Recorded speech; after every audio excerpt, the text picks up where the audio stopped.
Welcome to the Sustainable Travel Podcast. I'm Emma, your host from Matt Travel, and today I am here with Jade and Matt from Giveback. Giveback is a resource to help you find positive impact experiences when you travel, and today we're going to be talking about voluntourism. So it's a big topic. Hi guys. Hello. Hi. How are you Hi. doing? Good, thank you. Yeah. How are Good. you? Yeah, I'm good, thank you. No one ever asked me that. I'm good. I feel like this topic is like one that's been ready to come on the show for a while, and you guys are a really good kind of couple to talk about this based on what you do. So I think it's going to be really interesting. I'm looking forward to it. Same. Yeah. Yeah, cool. So, guys, tell us a bit about you, how you came to be interested in regenerative travel, and what it is that you do. So I'll start. Mm. So we're a couple. We've been together since 2013, and I guess travel was a big part of that, having adventures. And I think over time, both our lifestyle and our travel kind of habits have changed and evolved. So, as we've become more eco-conscious in our day-to-day lives and kind of thinking more about sustainability and the impact that we have on the world, that's also kind of bled into how we travel as well. So, regenerative travel wasn't really something we necessarily consciously went into. No, it was more that we were just sort of seeking ways to have a positive impact, really, wasn't it? And obviously, as our awareness of the negative impacts of travel Mm. have on communities and ecosystems, yeah, we try to kind of redress the balance. Mm. And that's quite an organic thing, wasn't it? Yeah, I think it really come come to a point though on our last big trip. So we traveled for about 7.5 months, and as part of that, I took a sabbatical from work. So it was quite big. I'd worked a long time to become a clinical psychologist. Went through the training, takes a long time. Qualified for a while, and it's really difficult. I work with traumatized people day in, day out. It kind of takes its toll on you, and we neither of us have kind of done a gap year. So we thought, better late than never. But when you're old like us, you don't tend to call it a gap year, you tend to call it a sabbatical. Mm. Yeah. Um, so as part of that, we were kind of wanting to do something meaningful because I wasn't getting that from a job anymore. And also wanting to work out what we wanted to do with our lives, whether we wanted to become nomadic, if I wanted a career change. So we wanted to kind of find different projects as well to try out. So it really, I guess, intensified during that time. Mm. Yeah. And it turns out it's quite easy, actually, to get Mm. involved in these sorts of Yeah. projects. Yeah. Yeah. That's so interesting. My story's really, really similar, like even down to the sabbatical and like the Hmm. eco-conscious stuff before that and how it like bled into traveling. And I probably similar to you guys, like when I started traveling, I realized like actually there's loads of opportunities to do these things and they're quite fun. Like I think we often think about it as like I think Lotta from the Sustainable Travel Guide said it really nicely on my show once. She was like, it's not meant to be a punishment. Like, we're not punishing you by making you travel sustainably. Like, it's fun. Yeah. Yeah. And I think for me as well, it's not quite 360, but I started kind of traveling like in a volunteering capacity. That was my first experiences of travel was actually volunteering abroad. And then it changed and I met you, became more about traveling for fun and adventures. And then it's kind of shifted again. So it's not, the focus isn't volunteering, like going away to do a project. It's more Mm. just organically put in. It's a bit of a pick and mix the way we travel. Yeah, definitely. Yeah, you're right. We want to go to the places that we want to go to, Yeah. but yeah, there's always a way of just sprinkling in a little bit of regenerative travel. Yeah. I think that if we're being honest, like when we travel, the way it's been set up, and we've actually just had an episode about this, it is all kind of extractive and Mhm. traditional like leisure travel, the way that it's kind of marketed to people is well, you fly here, you take a group tour and you get a private transfer and you stay in your nice hotel and then you go home. And Mhm. Mhm. that is lovely for the person, but it doesn't really do much when it comes to the place that you're visiting. And it's actually like doesn't need to be this way. And I think a lot of Mm. people don't necessarily like have the thought process of the way that they've been used to traveling being bad, or that it's like not maybe the best way for everybody else. So it's been so interesting seeing how like projects like yours popping up and making it just part of like the travel experience, you know? Yeah, because not everyone's got the privilege of either time or resources or money to like go away and volunteer for months on end. Mm-hmm. And Um, often these projects do require quite lengthy Yeah. investment in time, don't they? Particularly if it's sustainable ones, that they require more, more commitment. So that's not necessarily something at the moment that we were looking to do. So it was trying to find small ways, whether that's like an hour of volunteering or half a day, or just kind of doing something you'd normally do, but that having an extra impact in terms of the economy, giving back, whether that's kind of because they're training up people who are disadvantaged in a cafe, or you're having a tour from someone who's formerly homeless and Mm. you're kind of helping with their skills and employment. So it's trying to find those little days to make it kind of more an everyday thing. Hmm. Yeah, I Mm. mean, we're not single-handedly going to revolutionize the travel industry, Yeah. but we're just trying to make it easier for people to Well, kind of do it. that would be good though, wouldn't it? It would be, yeah. Yeah, that would be good. That's what we want. So that kind of leads us really nicely to the first question that I want to ask you guys, which is obviously we're going to be talking about voluntourism. That in itself is a term that people might not know. So help me unpack that, explain what it is, and some of the issues in it. Yeah. So I haven't got a definition prepared, but I guess it's tends to be volunteering overseas. So it's a combination of volunteering and tourism. It's kind of a two words smashed together.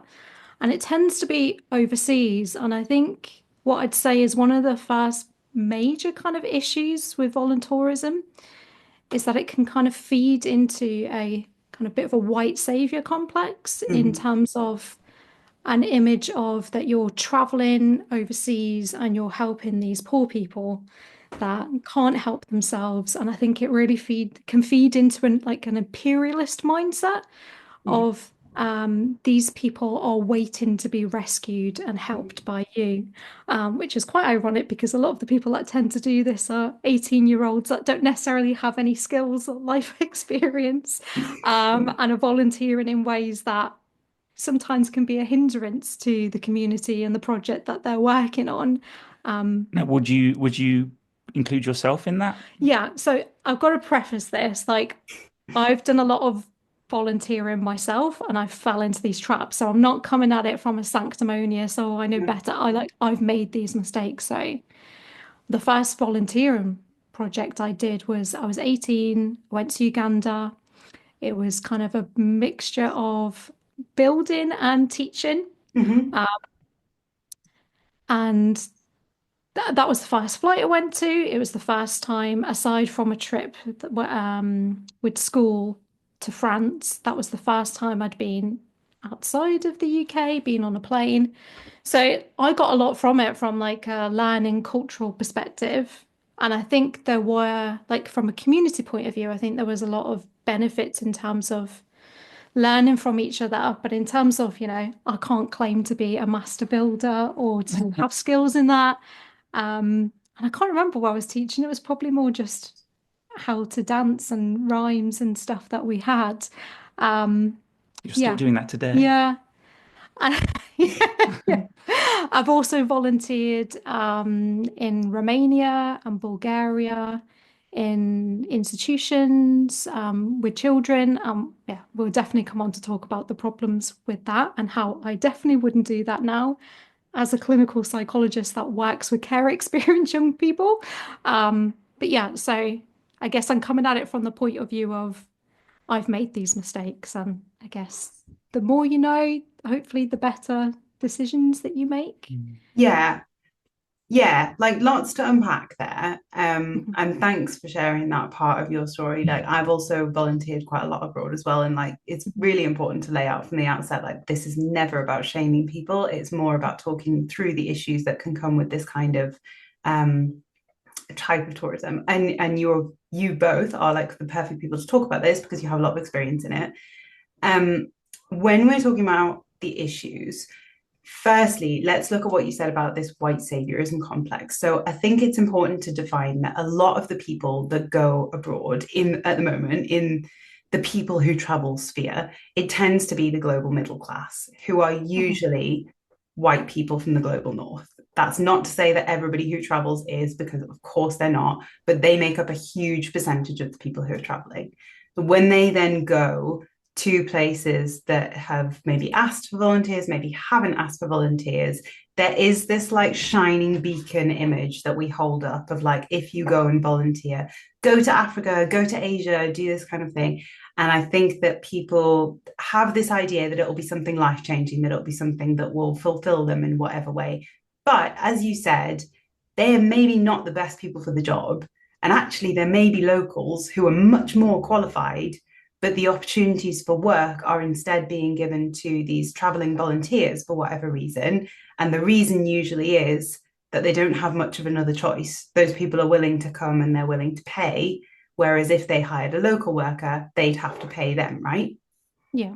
Yeah, which is unsustainable and can create real issues in the local community in terms of dependency on foreign aid or foreign tourists and the income that that might bring.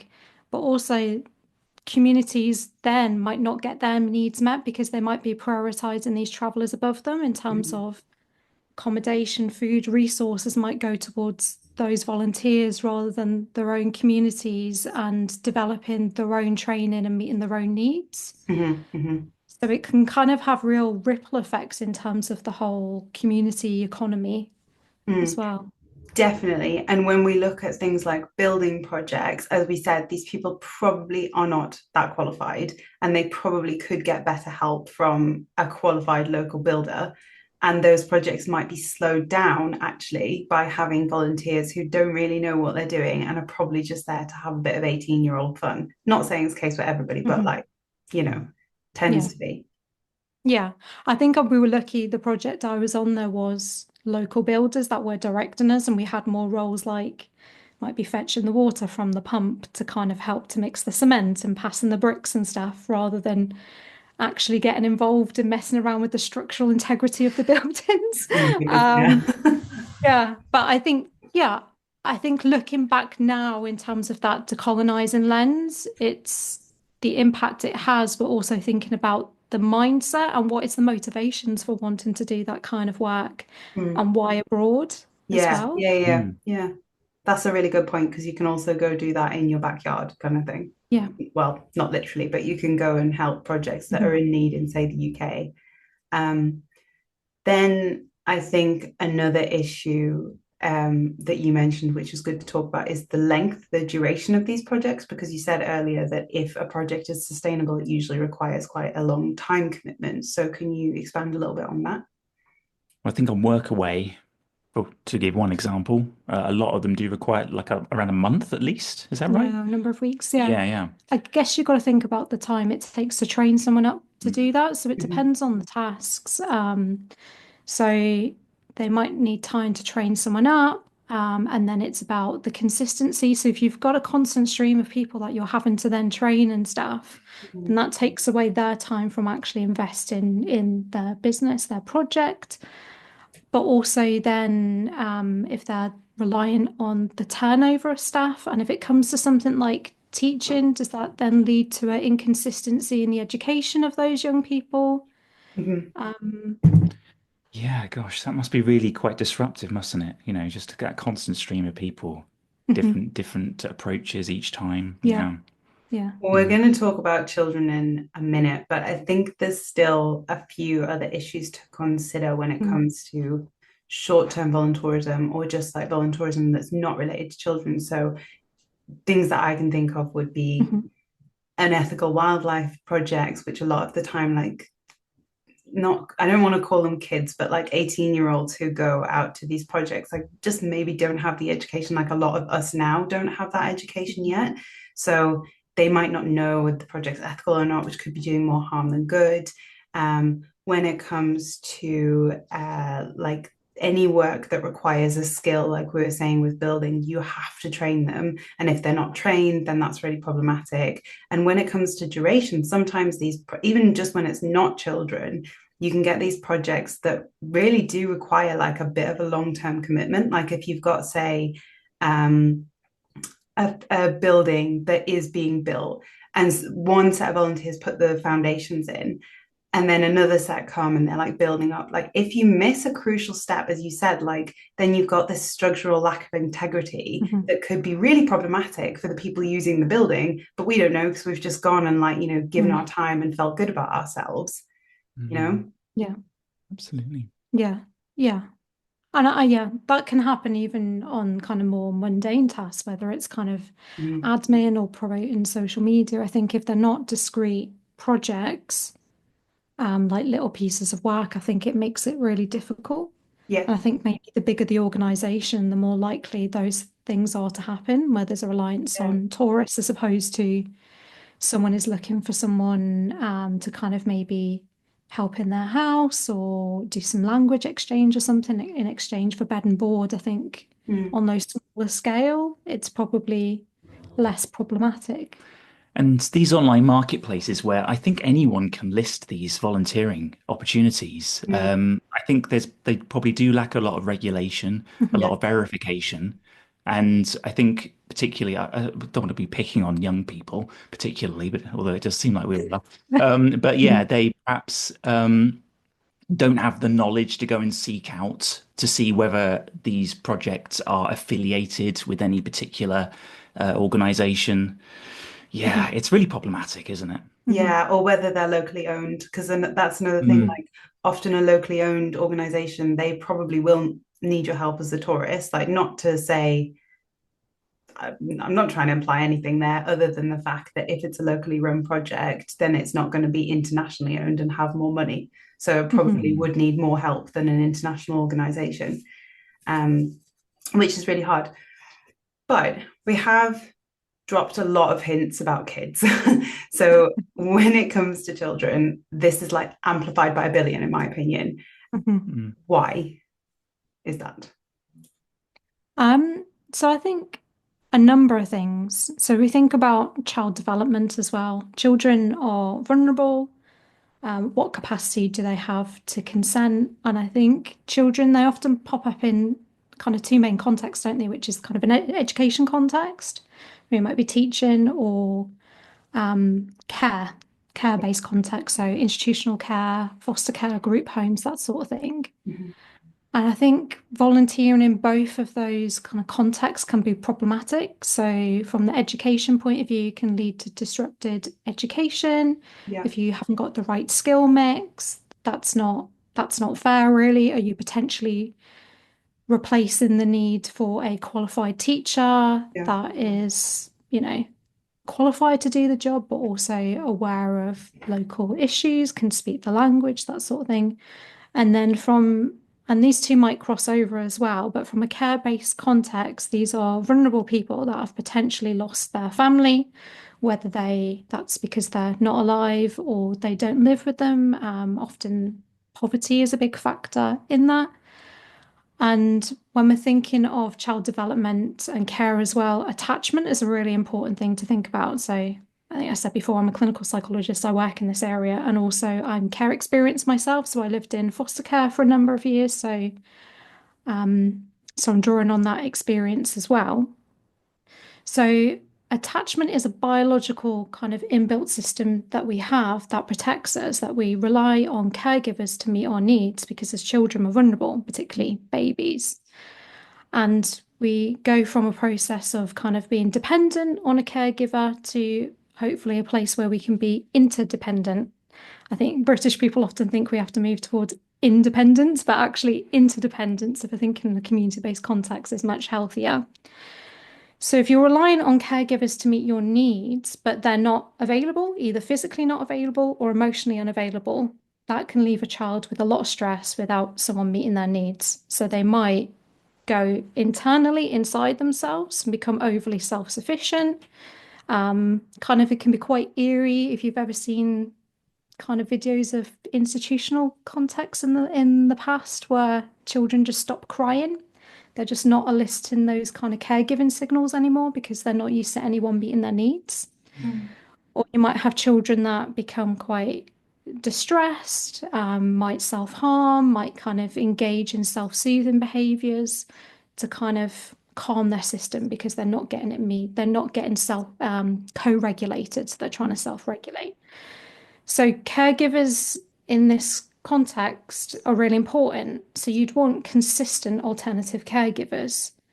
So foster care, alternative kind of family type system is the best, and the institutional care is harmful because often that means you're not tailoring towards individual needs. Mhm. You're meeting them maybe based on a schedule, what fits in with you. So maybe feeding them at a time that they might not be hungry, not necessarily kind of enough people to go around, not enough stimulation. In the UK, we don't have this anymore, but it definitely was part of not just our care-based system with children that didn't have families or were removed from families, Mm. but also how we treated people with learning disabilities and mental health problems. So it's a form of institutional neglect. So if we're having that context in terms of thinking of this kind of way of living, and then you have a stream of volunteers coming in, it can be really problematic because they might be suddenly getting a lot of love and attention that they've not been able to receive because of the limited resources and the care that they might be getting from the kind of employed, consistent caregivers. And then they disappear. Mm. And then more come in and then they disappear. So it's kind of that that can really get internalized in terms of I'm not lovable, I'm not worth caring about because people leave me. And that kind of, even though people might be thinking, oh, I'm doing a little bit of good, a little bit is better than nothing, in that context, it can really create more harm. So sometimes a little is not always good. Mm. Sometimes not doing that is better.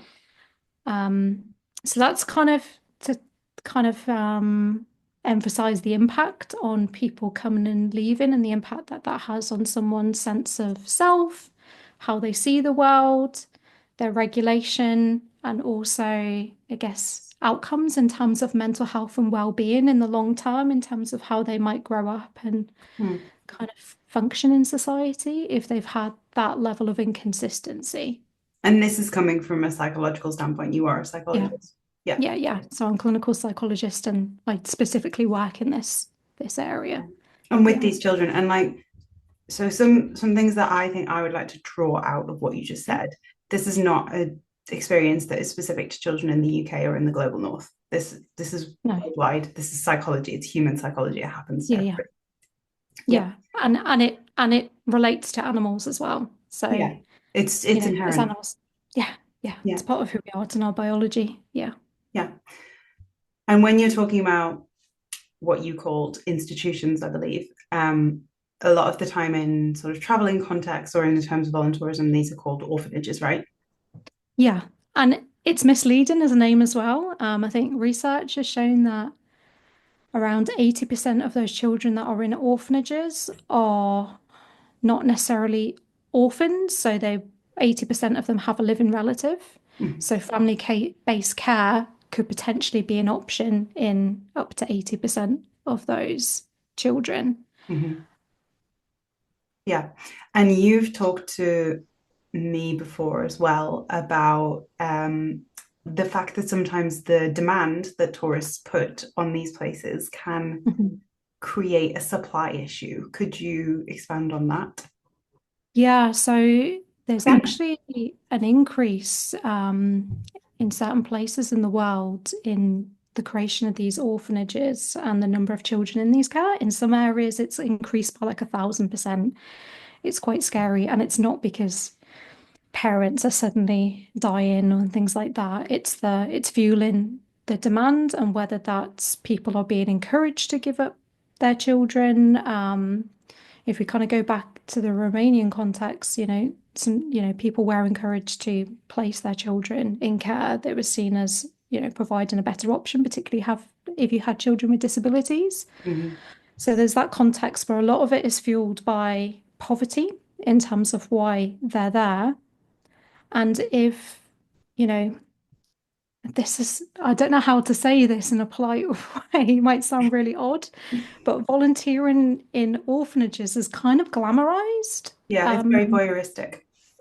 Yeah, and it's kind of, you see people posing with children and things like that, babies. And it makes me think as well, like, not everyone will be familiar with this in terms of your audience outside of the UK, but I'm thinking of some of the changes that have gone on with comic relief, Mm. where they drew issue to this kind of white savior complex and wanted to move away from images of poor, starving Africans, because it's kind of creating this kind of stereotype of what it is and that they're helpless and things like that, and Yeah, that's not helpful. I don't think they send over celebrities anymore, do they? Yeah, Hmm. probably for the In those best. kind of contexts. Yeah. Yeah. But as part of that, that's where the funding is attracted. That's where they're going to get the help from volunteers, the money from volunteers. So it kind of fuels the demand of that. And some of these organizations are corrupt in terms of abuse, not properly safeguarding children, doing checks. But even the best orphanages, group homes, institutions, whatever you want to call them, still cause harm because of what we said in terms of attachment and having multiple caregivers and what that does to someone's well-being. Yeah. So I think with these issues, we could literally talk about this all day. Like this could be a 2, 3 hour podcast, which we're not going to do, don't worry. But I think it's really important not to skim over them and to kind of just summarize what you were saying there. So basically, we've got these, on the one hand, attachment issues that are formed by the children, and this is when volunteers come in a short space of time to meet with children who perhaps haven't been having their like base instinct needs met, and then they go away. So there's not really a length of time that makes this okay. Like after a year, after 2 years, you're going to have the same problem, right? Yeah, yeah. So in the UK context, I work with children in residential care. That's what we call it here, small group homes. Mm. And even then, having relief staff, if you over rely on relief staff, that can be problematic. So, yeah, I think it would be hard for me to kind of justify or come up with a length of time that would kind of make it okay in that context. Mm. And really, it should be the people that are there and employed that are interacting with the children. And if you're wanting to support those kind of setups, it would be in the background, like doing cleaning and the unglamorous things to free them up to be able to kind of deliver the care and the stimulation that they need. Mm. But people aren't necessarily going to volunteer to do that. Yeah, but that is a great way that they could be helpful. Hmm. As you say, like, and a lot of the time it's kind of this self-perpetuating issue. Like, there's the demand for orphanages, Mhm. but then the sorry, institutions. I'm going to say institutions instead. Mhm. And we've got this demand for institutions Mhm. that is perpetuated by volunteering tourists. And Mhm. then we've got children being placed into those facilities because perhaps their families are thinking they'll have a better life. Perhaps the families are hoping to get a stipend that would support them, which again, like, is completely Mhm. justifiable if they're thinking that this would be better for them and their other children. Mhm. Or, you know, any of these situations that we've got, they are perpetuated at the moment by tourists. And that's just not, it's not helpful. Like, we could be doing so much more in other ways, like you said, doing some cleaning. If there's this like demand that's perpetuated, the staff are then going to have an influx of children to deal with. They're going to be very, very busy. And they might be thinking, well, it'd be great to get some volunteers in just to help with that. But actually, as you said, that should be their focus. So the Yeah. volunteers could be doing everything else. Yeah. There's a really great podcast I want to reference, and it links to one of our projects on Giveback. So Cambodian Children's Trust. So one of the founders, Tara Winkler, she did some volunteering in orphanages as a young person. And she did it for a while and she was quite committed and she went back and she realized that it was corrupt and abusive in terms of the children being abused there. So she rescued those children and set up her own orphanage. Mm. And then as part of that process, she learned that actually the way to help is not to create your own orphanage. And what she's done now is she's kind of through the process of learning the local language as well, she learned that a lot of these children do actually have family. So she's managed to reunite a lot of them. And now they have this project, which is like a child protection community-based project, where it's creating universal services for the community, by the community, bringing in the people that they need and lifting them out of poverty so that children can remain with their families, because that should be the ultimate goal. There shouldn't be a need to create these institutions. We should be working at the root cause of the problem. And one of the great projects that's kind of spun out of this is a social enterprise cafe called Jambai in Battambang. And it's run by young people who've been trained in this community, and it's a not-for-profit, but they're profit holders. So some of the profits from it goes to the young people who've been trained and employed there, and the rest of it goes towards funding these projects for Cambodians Children's Trust. And that's just like, it's a great thing. Like you might want to help these children, but actually going to a cafe and just having a meal there probably makes more of a difference than volunteering at one of these institutions for like weeks or months, Yeah. potentially. Yeah, that's amazing. That's really cool what she's done. I think it's a very complex topic because we usually, when we have these issues that are being created in um, tourism, it's usually a case that the people who are doing them, they really do want to do good. It's not like Mm, they're trying to cause problems. But I think in the case of volunteering with children, um, it's not that people don't want to do good, because I do definitely think they want to do good, but there's all of these like societal images going around. You mentioned comic relief as a great example of like, I can go and look like I'm doing a really good thing. And I don't think that that's their intention at all. But at the back of their mind, it's kind of this idea that if I do this, like I'll get my little pat on the back and I'll feel really good. And it shouldn't be about that at all. It should be about the children and the society. yeah, yeah, exactly. I think it's that questioning your motivation and really Yeah. digging deep and doing some soul searching as to what's this about, and Yeah. can anything be truly completely altruistic? And I don't think it necessarily needs to be. I think it can be beneficial and feel good for you as well, but it is about decentering yourself and really Yes. making the people that you're helping the priority Mm. and what they need and want, not how what makes you feel good. Yeah, that's a much better way of saying what I was trying to say. I do think it's about decentering yourself, and I also think questioning your motivation is a great way to phrase it. Like it's not, you're not a bad person for wanting to look good. Mm, No one is. It's mm, just that that shouldn't be what this is about. Yeah. yeah. Okay. So I feel like so far we've kind of told people a lot of what they shouldn't do, which happens a lot in sustainable tourism. And it is really hard for people to understand because it's like the idea is that they want to do good. So it's sometimes really hard to hear that that isn't actually what they're doing. Um, but do you, either of you, think that there is a way of volunteering and actually having a positive impact? Yeah.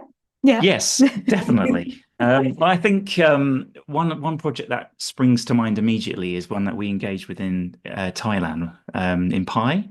I, Yeah, so there's a great reforesting project just in the outskirts of the city of mhm, Pai in northern Thailand, and yeah, you can pay a fee, go along and help to plant some seedlings.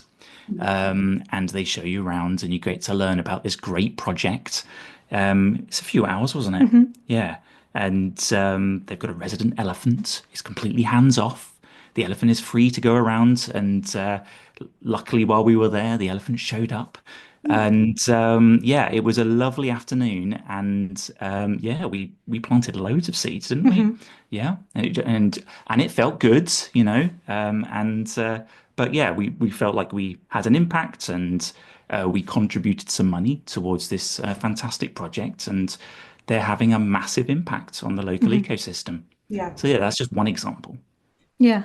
That's Mm. a great example. For me, it boils down to like I have quite a lot of criteria for defining what I'm going to do if I go and do anything regenerative or give back. But I would always want to avoid children. Like, I just don't think they need to be involved in my volunteering, like for the reasons that we've outlined.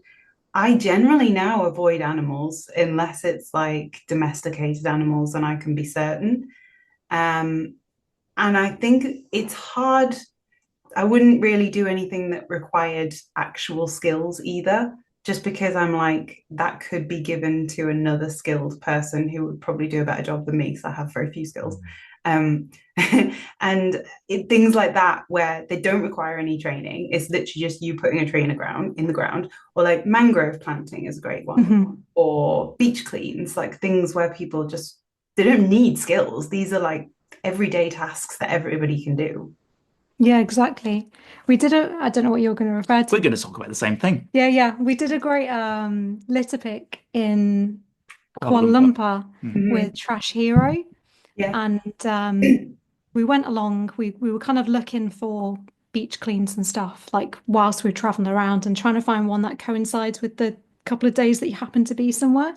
So we went along and we ended up on TV. Did It's you? like, yeah, like the national news showed up and they did a little interview. Although they cut out all the best parts, didn't they? Yeah, we Yeah, just sounded like idiots in the end. yeah. But the host, because we some of it was in the local language, and she just stole everything I said and put it put it in a because we were like, oh, it's great Respect. to give back. It's so mindful. You feel like you're making an impact. You connect with the community. I was like coming at it like trying to like all the psychological benefits of why it's good for you, and then we just got reduced to yeah, it's good to give back. Oh, really fun. But No. also as part of that, we met Miss Malaysia. Who She was Oh, that's doing sort of volunteering part? Yeah. was So interesting. it was just nice. I mean, that's just one example, that Yeah, you get to meet the community while you're doing this as well and have yeah, chats with locals and stuff. Yeah. yeah, So there's I, lots of benefits. yeah. I love that she did that, and it's kind of like you were saying, like, is there a way to be truly altruistic? Like you were forced to be because no one wanted to hear you. It's So lovely, much. by the way. She was really nice. Yeah, yeah, Yeah, that's so funny. yeah. I think that's these are good things. Like it's like if you choose a project, I mean, this is the next question I'm going to ask you anyway, but I think half of the battle is like choosing a project where Hmm. you know that you're actually going to have a good impact. Hmm. Um, what are like some tips you could give for helping people narrow these projects down? Yeah. So I think thinking about what your motivation is, what you want to get from it, what you want to give, thinking about if it's the right, if you have the right skills for it to kind of what they need and the right amount of time that it's beneficial for them, and also where you kind of feel that you can do some good. I think, I think checking affiliations, is a yeah, useful thing. yeah, And yes, kind of verifying. I think you mentioned earlier about whether it was a locally run organization or not. Yeah, there's multiple checks you can do, isn't there? hmm, But it is tricky. It is It's hard. tricky. Like, I mean, we've definitely made mistakes, haven't we? hmm, We've engaged in projects and we've later found out, and that's even with all the checks we've done. So it is very difficult. hmm. Yeah, What's and I agree with you what you said about animals, yeah. Mm, hands off unless they're domesticated. So yeah. I guess the ones that we have done where it's felt ethical has been like dog walking for a local shelter. Hmm. So we did that in Love that. Morocco. We went to House of Strays in Cambodia. Cambodia and Siem Reap. And that was okay for like just because we went there, they did a tour and we just kind of played with the animals and the people that they had employed there and like longer term volunteers, they were kind of getting on with the cleaning, the feeding, the organizing, and they were saying it's useful for people to actually come in and drop in like we did because they don't necessarily have the time to kind of give all the attention to the dogs and the animals that are there. So we felt like we were an additional benefit to Hmm. their existing infrastructure that they had rather than them being reliant on people like us kind of going and doing tours. And Mm. then obviously we get to promote it afterwards, which might kind of help with donations or just encouraging people to kind of think about projects like that when they travel. I Um, think well with that, it's it's nowhere near as harmful for people who don't know a dog. Like I am a dog owner and Mhm. he's a rescue, so he's got a lot of like trauma Mhm. from being a Mm. similar. It is nature actually, but it's nowhere near as harmful for him to have different volunteers coming through because Mhm. his instincts are not the same. He doesn't recognize people as much, like it's not. Yeah. And then what that means is that you, the volunteer, actually do get to do the fun thing and you're more likely to promote it. And like Yeah. obviously in the case of humans, that's harmful. In the case of dogs, it's really Yeah. not. Yeah. Dogs just love attention, so I Yeah. don't think it matters. Um, Yeah. yeah. Emma, can I throw a question back at you? Yeah, boys. So you said earlier that you only engage with animal projects if they're domesticated, but would you include animal sanctuaries? Visiting animal sanctuaries, would you say Yeah. that was okay? I would. I wouldn't volunteer at one, I don't think, but only Mm, because I so this is complicated. I I'm very passionate, as you know, about ethical wildlife encounters. And while I am passionate about that, I don't consider myself to be a wildlife expert. And I Mhm. think that when it comes to sanctuaries and volunteers, although I'm very good at seeing which sanctuaries would be ethical when it comes to tourists, it's much harder to know the difference if you're a volunteer because sometimes volunteers are asked to do hands-on projects. Mhm. And I'm mhm. not qualified for that. Like I don't have any zoology experience. I'm not like um, I'm not trained in elephant signals or like anything like that. So that would require training. I probably don't have the time. So just Mm. while I'm traveling, if I were gonna do any kind of give back project that involved wild animals, it would be more like visiting a sanctuary to see if I could see the wildlife and donating or whatever. And then I wouldn't take part in the volunteering. Yeah. Yeah, we're on the That's same the page, same. aren't we? Yeah. Yeah, very Yeah. similar. Because I think a lot of those proper volunteer projects at sanctuaries, a lot of it is kind of hard physical labor and mucking Yeah. out and doing stuff like that, which I don't know is not my idea of a holiday. But, for someone who wants to retrain and think about a career in that or is really passionate about it and want to dedicate their time. But I think, as we said, for us, we're a bit of like in our day-to-day lives and our travel, we're a bit of pick and mixers. Yeah. Like we there's not one thing we're passionate about. We like to do a bit of everything. And I Yeah. think the projects we find enable us to kind of just like, oh, we're going to a cafe and that's given back, or we're doing a litter pick, we're planting trees, We we're like to walking the dog. sample, don't we? Yeah. No, but I think that's great because I think actually a lot of the time that is what people want. And it's so easy in that context to pick the wrong project because Mm, you're like, well, I don't want to commit for 3 months, I just want to go for the mm, afternoon. But like, let's put this in the context of what we just talked about with like care facilities. If you drop into a care facility for the afternoon, give the kids an absolute wild ride of an afternoon, and then you leave, that's just mm, not good at all. Like that's not helpful. And it's actually just kind of dropping in and having this day of fun for you. mhm. So I think a lot of people want to travel the way you do, but they just perhaps make these mistakes because they're not as aware of the surrounding issues and haven't done the research. Yeah. And actually what you described is I think what happened when I volunteered in Romania and Bulgaria is we Yeah. were taught intensive interaction methods, which is it's something that's used quite commonly with children with autism. But I think the caregivers just felt like we were encouraging stimming and certain behaviors. Mm. And really, what should have happened is the time should have been with training those care staff in terms of different ways to connect with those people and getting into the world, not random people coming in, potentially riling them up is how they saw it, and then disappearing. Oh, absolutely, yeah. Mm, And any child, whether neurodivergent or not, would mm, probably not react positively to that level of hype. yeah. Um, which is not your fault. You didn't know. No. So, can I ask a question that is not on my list? But Yeah, yeah.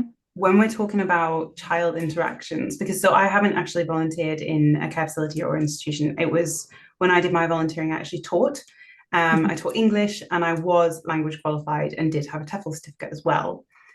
Now, it's my personal opinion that as well intentioned as that was, and as much as it's not like as not irresponsible, but like not beneficial as an orphanage or institution visit, that's still not the right approach, in my opinion. But I can't put into words why. So maybe you guys can help me with that. it's hard. I think it depends, doesn't it, on in terms of the infrastructure and how it's set up. Because if we think, children who have a healthy family circumstance, like in this country, for instance, they might go to a club or a camp that's like a one-off for a couple of weeks, and that's not necessarily harmful. Mm. But it's kind of it's well defined. They go in, there's particular expectations, it's set up in a particular way, but it's not a replacement for education. Yeah. So I think it really depends. So, for instance, we did drop into some language exchange projects, both with adults and with older children. Hmm. Um, but it was very much they wanted to go, and I think it was older teenagers that wanted jobs in tourism, so they wanted to practice their English skills. So it was, The boundaries were set out. yeah. They knew exactly what was going to happen when they arrived. They Mm. knew it was just going to be a one-off and like a drop-in. And they were Um, choosing to be there as mm, opposed to you're going to someone's school and they have no other choice. They're not consenting like you are the teacher. But I Yeah. don't know. yeah, it's a Did tricky you one. not feel comfortable with it, or is it on reflection looking back now? Oh, at the time, I was just like irresponsible as anything. I was like, I went out for 3 to 6 months. I've done it twice. Mhm. Both times it was teaching. The first time it was teaching a short course on SHAPE, which is HIV/AIDS teaching in Lesotho. And I do think that was beneficial, and it was laid out by our school. So we were also Mhm. learning. And like I worked together with like one of my now friends who is from Lesotho, and a bunch of other people, and we all were kind of like integrated as teenagers. But they laid it out weirdly. They laid it out to us from the UK, like we were the teachers, but they also laid it out to the people from Lesotho, like they were the teachers, which I didn't find out until years later. I then went back and Mm. she told me, oh yes, when I was your teacher, and I was like, okay. Like so that was a weird one. But I didn't Mm. feel like that was particularly unethical. I just feel like it was a Mhm. bit confusing. And then the second time was yeah, like a three to it ended up being a bit longer, but it was meant to be 3 months stint in Tanzania where I taught, and it was teenagers, so not young kids, and I was teaching them English, having been qualified. The issue was me, not the teachers. So the teachers had this kind of program where they were like, we're going to bring you in, but they didn't give us like a set program of this is what you're going to teach. And it was kind of the idea of you can be in the classroom, and if you feel like we're doing it wrong, jump in. And that's the bit that I kind of had issues with because I was not qualified to talk over an actual teacher. I Mm. was just a native English speaker. Um, and so I feel like the kids, because often I did, like, she would just say, oh, do you want to take the class today? And I would just kind of teach them helpful things, but it was probably not a great handover. Mhm. So, yeah, hope that answers that. Yeah, so it sounds like the communication and boundaries is wasn't that helpful and also could feed into unhelpful power dynamics, and particularly coming in Definitely as a that. white woman, and yeah, like what knowledge gets privileged. Exactly. And I Yeah. think they maybe didn't even think of it in those terms. It was more that I was a native English speaker, so they were thinking I'd be Mhm. a bit more helpful, but it definitely had some very weird power dynamics. And like I Mhm. think so I guess with teaching, it can be okay Yeah, I think so. if there's Yeah. going to be a handover. Yeah. And I Mm. think a lot of these things aren't necessarily perfect. I think if we look at our own education system, there's definitely issues there. And we can probably all remember times when the supply teacher came in and I did computing at A level and didn't have a teacher the entire time. They got the IT guy in. So yeah. yeah, so I think we're not necessarily coming at it from a, oh, and we do it perfectly in the UK and that it should be replicated or anything like that. So I think it's the self-awareness and the honesty to look at it and think about how things could be improved because you're probably never Definitely. going to get to a place where it's perfect. Yeah. Yeah, and I think that's correct because in my case, like I don't sit here beating myself up about having Mm. volunteered by any means. Like I probably would do if I'd had like a really bad experience. But I Mm. think in my case, like it was okay. It could have been improved, like you said. And I think there's something to be said for always aiming for that and thinking like, Mm. how could this experience have been more centralizing of the children rather than me? Yeah. Um, okay, cool. So let's talk about Give Back. Mhm. Um, Matt's time to shine. Can you So pitch. explain? Yeah. Can you explain what it is, and maybe some more examples other than the ones that you've given of your favorite projects on there? Yeah, so Giveback is a online database that people can access completely free, and it's basically just a big list of social enterprise and community projects all over the world that people can engage with when they travel, and it can be as simple as going and grabbing a coffee from a social enterprise cafe that helps to employ people with certain disadvantages. Yeah. So yeah, it's about making those choices really and offering an alternative. Mhm. And yeah, it kind of grew out of our own need or want to discover these projects ourselves, and we started collating them, and then we kind of thought, oh, maybe some other people might be interested in this. And so yeah, I very hastily kind of built a website last year, and yeah, it's now available, giveback.guide. And yeah, some of the examples of the projects that I quite like. So there's a cafe in the UN buffer zone in Cyprus. It's called the Friendship Cafe, I think, and people from both sides of the divide can come into the cafe and discuss things and yeah, hold events and that kind of thing. It's lovely. That's cool. There's also Sheroes, which I think might be a project with the best name on Giveback, which is an organization that supports and provides employment opportunities for women who have been victim to acid attacks. Um, and the organization kind of supports them and provides employment opportunities. And yeah, you can just go along and have lunch there or get a drink. Where is And that's in Agra and Lucknow and Noida in India. We Yeah. went to the one in Agra, didn't we? It was Mm. lovely. And actually, it was one of the, oddly enough, so it was one of the rare occasions where we met women in the tourism industry in India. Yeah. Um, it was very rare to kind of meet Yeah, women really. in a service context. So, like hotels and restaurants and stuff tended to be run by men. So, like, we really had to go out of our way to find women, but that was one of the Yeah, it places. was quite refreshing, Yeah, wasn't it? yeah. Yeah. Um, One other one that was in India, we went on a walking tour of Old Delhi, and that was organised by Street Connections, another social enterprise, and they work in tandem with the Salam Balek Trust, which is a charity that provides accommodation and education and training for kids who are living on the street. And the guides of the walking tour have been through that process. Is that a decent word Yeah, to so they're use? Yeah. former street children themselves, and then they've been trained up. Mm. It was nice though. It didn't feel voyeuristic because they took us into Old Delhi, but it was like seeing the businesses and the craft and things like that rather than like poverty tourism, which I think can happen a lot kind of in Old Delhi. Mm.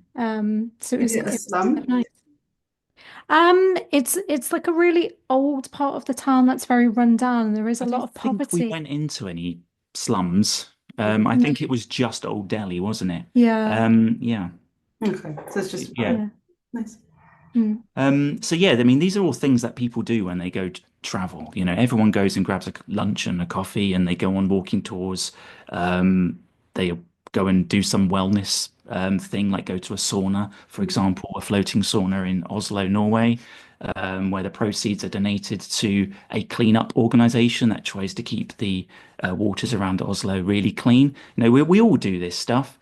But we all have a choice about which projects or organizations that we give our money to. Mm. Um, and so basically, Give Back is offering that alternative. And people can just search for where they're traveling, and we will show you some awesome projects that people can get involved with.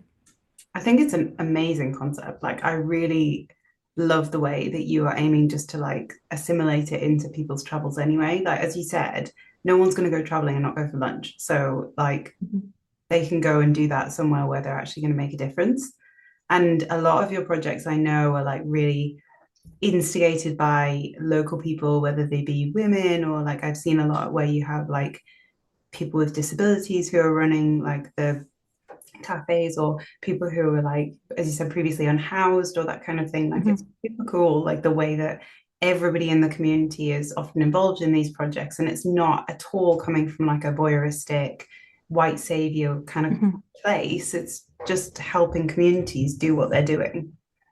And these projects exist in your country as well, you know? So there are so many of these cafes all over the UK, for example. But yeah, you don't have to wait until you travel. You can Mm. engage with these right on your doorstep.